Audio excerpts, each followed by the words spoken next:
In this video, I'm going to be going over the overall design for my project. So here I have the LCD.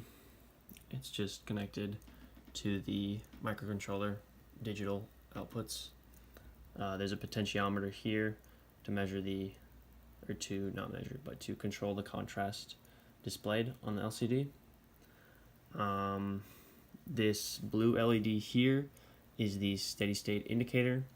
Once steady state is reached, there's a digital signal sent from the microcontroller to the blue LED and turns it on. Here I have my button system. So this button here is the start button. This button here is the stop button. So once the sampling rate is inputted by the user then can begin sampling by pressing the start button, in which case this green LED will turn on. And then once the user is done sampling, they simply press the stop button. This green light turns off and the LCD stops taking measurements, and the last temperature recorded stays on the screen. Here I have my voltage divider.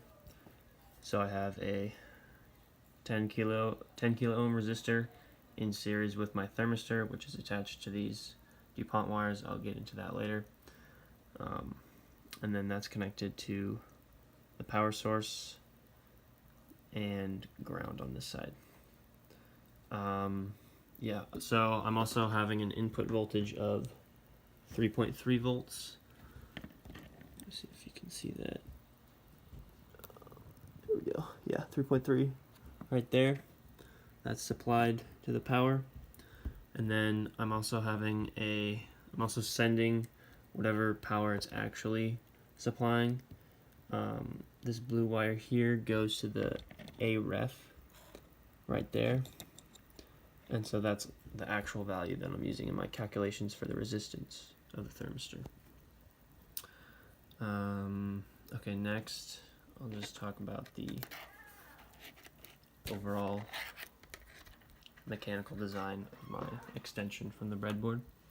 So I have two sets of DuPont wires coming off, and then on the second set I have these straws that are wrapped around the wire to maintain rigidity, and then electrical tape around the bottom and top. And then for the thermistor, I covered it in nail polish for protection, and then it's just taped right there.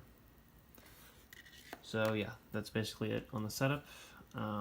Next video we'll be actually taking temperature measurements.